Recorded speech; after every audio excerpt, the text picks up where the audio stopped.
సభకు నమస్కారం. ఈరోజు స్టేషన్ గన్పూర్ నియోజకవర్గ పరిధిలో సోదరులు కడియం శ్రీహరి గారి నాయకత్వంలో మన ముఖ్యమంత్రి సోదరులు పెద్దలు రేవంత్ రెడ్డి గారు వివిధ కార్యక్రమాలకు శంకుస్థాపన చేస్తున్న ఈ శుభ సందర్భంలో ఈ కార్యక్రమానికి విచ్చేసి వేదిక మీద ఆసీనులైనటువంటి ప్రజాప్రతినిధులందరికీ, మంత్రులకు, ఎమ్మెల్యేలకు, ఎంపీలకు, ఎమ్మెల్సీలకు, అదేవిధంగా అధికారులకు ఈ కార్యక్రమాన్ని విజయవంతం చేయడానికి నలుమూల నుంచి వచ్చినటువంటి కార్యకర్తలకు, నాయకులకు, సోదర సోదరీమణులకు, పత్రికా మిత్రులకు, పోలీస్ మిత్రులకు, ఇంకా ఇతర ప్రముఖులందరికీ కూడా నా యొక్క హృదయపూర్వక నమస్కారం. నిజంగా ఇది ఒక శుభదినం అని చెప్పుకోవాలి. ఎందుకంటే ఒక రోజే ఒక ముఖ్యమంత్రి గారు ఒక నియోజకవర్గంలో 800 కోట్ల రూపాయలకు ఈరోజు శంకుస్థాపన చేయడం అనేది మామూలు విషయం కాదు.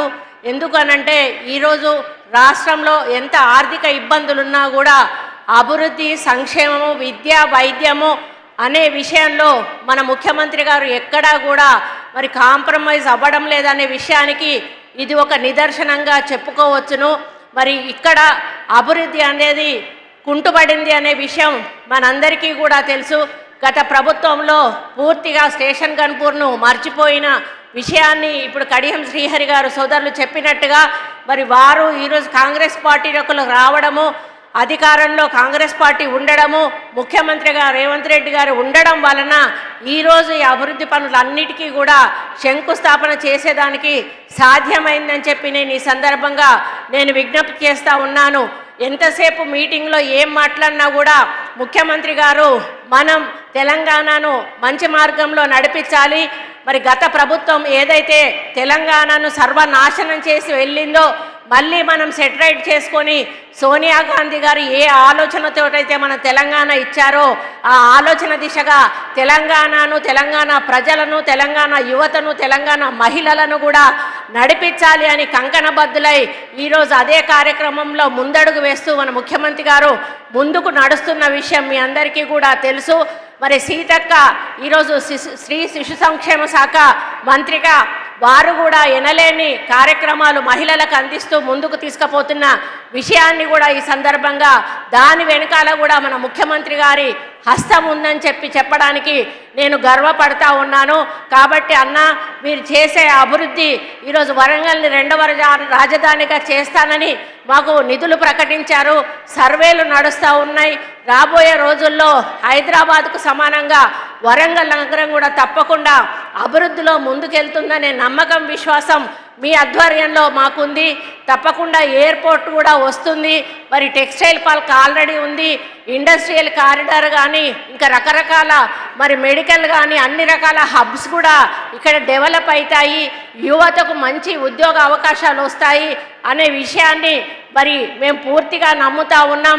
ఆ దిశగా ముందుకు మీరు తీసుకెళ్తున్నందుకు మీకు ఈ వేదిక మీద నుంచి హృదయపూర్వక ధన్యవాదాలు తెలియజేస్తూ, ఇంకొకటి నా సూచన ఏంటంటే ఇది ఒక మంచి ఇదేంటి టూరిజం ప్లేస్ అన్న. ఇది రాణి రుద్రమదేవి, సమ్మక్క సారలమ్మలు మరి ఇటువంటి మహనీయులు ఏలినటువంటి గడ్డ, కాకతీయులు ఏలినటువంటి గడ్డ. ఈ గడ్డకు ఒక చరిత్ర ఉన్నది. ఆ చరిత్ర మరి మర్చిపోకుండా ఉండాలి అంటే, ఆ చరిత్ర అలాగే ఉండాలి అంటే అభివృద్ధి పదంలో నడిపించాలన్నా తప్పకుండా మీరు దీన్ని ఒక పర్యాటక రంగంగా వరంగల్ని తీర్చిదిద్దినట్టయితే, పర్యాటకులను ఆకర్షించినట్టయితే మరి తప్పకుండా వరంగల్కి ఇంకొక వన్నె తెచ్చిన వాళ్ళు అవుతారు. మాది ఒక్కటే కోరిక. ఎందుకంటే ఏది ముట్టుకోవాలన్నా ఆర్కియాలజీ అంటారు, టూరిజం అంటారు. కాబట్టి మీ ఆధ్వర్యంలో tourism, archaeology, forest and endowment 4 departments తోటి ఒక మీటింగ్ ఏర్పాటు చేసి వరంగల్కు ఒక ప్లాన్ ఇచ్చి ఆ ప్లాన్ను అమలుపరుస్తూ ఒక పర్యాటక రంగంగా ఈ యొక్క వరంగల్ డిస్ట్రిక్ట్ను, పాత వరంగల్ డిస్ట్రిక్ట్ దిద్దుతారని కూడా ఆశిస్తూ మరి ఇంత పెద్ద కార్యక్రమంలో మరి మీరందరూ వచ్చిన సోదరీమణులందరికీ కూడా హృదయపూర్వక ధన్యవాదాలు తెలియజేస్తూ, రేవంత్ అన్న ఉన్నంతకాలం కూడా మహిళలకు మనకు ఎటువంటి ఇబ్బంది లేదు. ఎందుకంటే అన్నమాట తప్పేటువంటి వ్యక్తులు చాలామంది ఉన్నారు ముఖ్యమంత్రులలో. కానీ కాంగ్రెస్ పార్టీ ఎన్నడూ కూడా ఇచ్చిన మాట తప్పలేదు, మరి ఇచ్చిన మేనిఫెస్టో వదిలిపెట్టలేదు. అదేవిధంగా సోనియా గాంధీ, రాహుల్ గాంధీ, ప్రియాంక గాంధీ గారి నోట వచ్చిన మాటను అసలు మర్చిపోయే ముచ్చటే లేదు. దాన్ని అన్నిటినీ కూడా అమలు చేసి ముందుకెళ్తామనే విషయాన్ని ఈ సందర్భంగా విజ్ఞప్తి చేస్తూ, మరి నిన్న అసెంబ్లీలో అన్న మాట్లాడింది అందరూ విని ఉంటారు. ఆ ఒక్క స్పీచ్ ఉంటే చాలు, ఇంకెవరం కూడా మేమేం మాట్లాడాల్సిన అవసరం లేదు.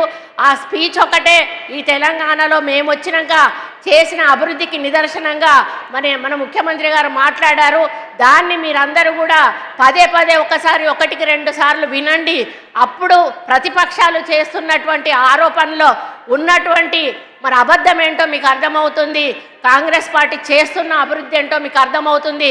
కాబట్టి కాంగ్రెస్ పార్టీ ఎప్పుడూ కూడా ఏది ఆశించకుండా ప్రజల సంక్షేమమే ధ్యేయంగా ముందుకు పోతుంది. కాబట్టి మీరందరూ కూడా కాంగ్రెస్ పార్టీని ఆశీర్వదిస్తూ మరి మా వెన్నంటి నడిచి ఇంకా ఎన్నో అభివృద్ధి కార్యక్రమాలు చేసే అవకాశాన్ని మాకు కల్పించాలని, మనమందరం కలిసి మన ముఖ్యమంత్రి గారు వెంట నడిచి తెలంగాణను మొదటి స్థానంలో నిలబెట్టే దిశగా మనమందరం కూడా వారు వెంట నడుద్దామని తెలియజేసుకుంటూ, ఈ అవకాశం ఇచ్చిన పెద్దలందరికీ కూడా పేరు పేరున ధన్యవాదాలు అర్పించుకుంటూ సెలవు తీసుకుంటా ఉన్నాను. జై హింద్.